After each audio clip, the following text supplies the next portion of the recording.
I have spent 2 days in Saudi Arabia on an official tour. I've held several meetings.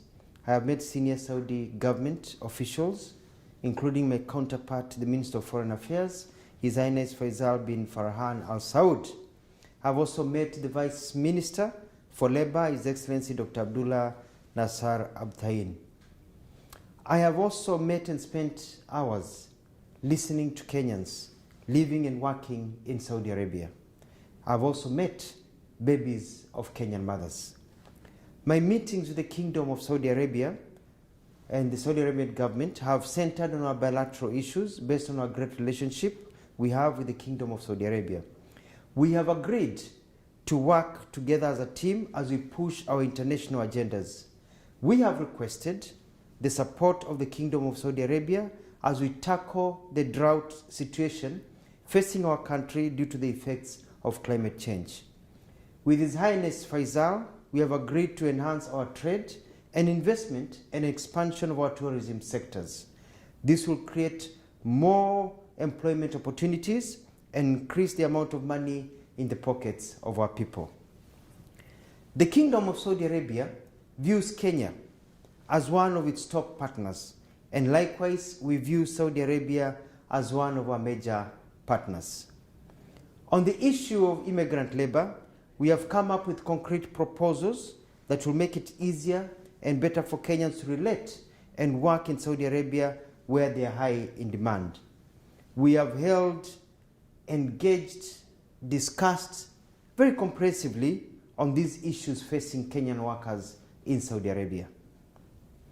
Listening to the victims, the agents, Kenyan government officials and Saudi government officials, it is very clear to me that the problems that Kenyans are facing in Saudi Arabia actually do not start here, but start at home. The system is flawed and corrupt, and unless fixed, nothing will change. There is massive corruption in the way Kenyans are prepared to come to be domestic workers in Saudi Arabia. This is a major concern for all of us. This is a major concern for all of us, including the government of Saudi Arabia. We have to break the cartels and streamline the agencies, some of which are owned by prominent Kenyans. We have agreed to work on a modality to get Kenyan labor agencies to have offices here in Saudi Arabia so as to deal with issues concerning their clients, that is the Kenyans they bring here. We will, in collaboration with the Saudi government, flush out illegal agencies and blacklist agencies that do not perform as per the law. The rights of all workers, as enshrined by the laws of Saudi Arabia and Kenya, will be enforced. Kenyans will be protected, regardless of where they work.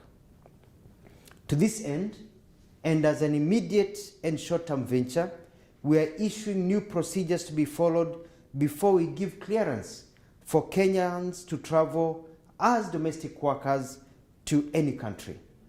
Kenyan immigration officers will also not allow Kenyans to travel out of Kenya to Saudi Arabia as domestic workers without fulfilling the set requirements.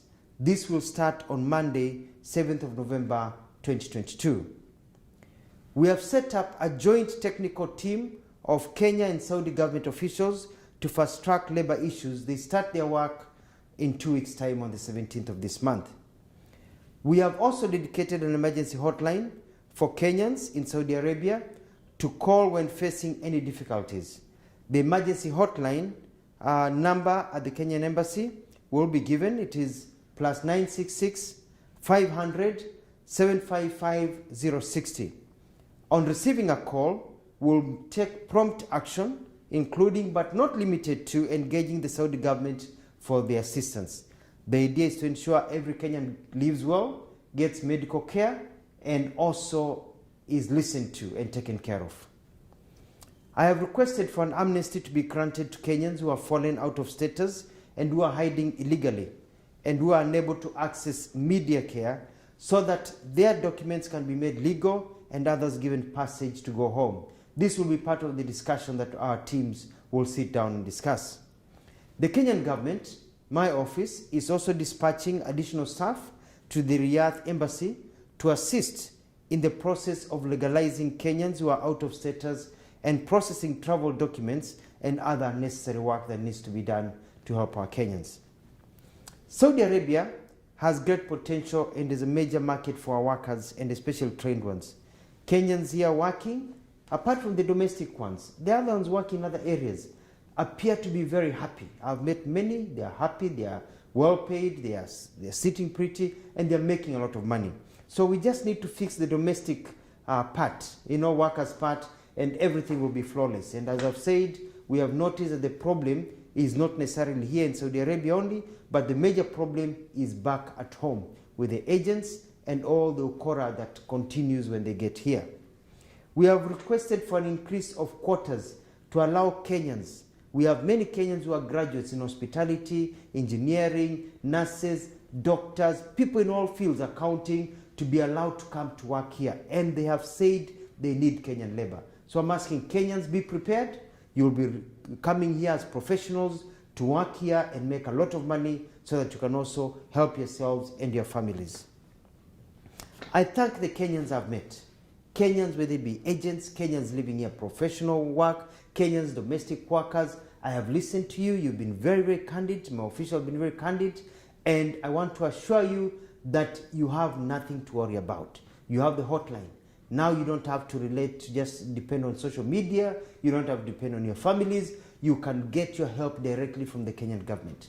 The Saudi Arabian government has said that they are shocked by the reports that they have seen, and they are going to work hand in hand with us to ensure that the things that we see reported do not appear ever again. We have problems, yes, with the agents. We have problems also that face immigrants and diaspora when they go to different countries, but we can sort that out.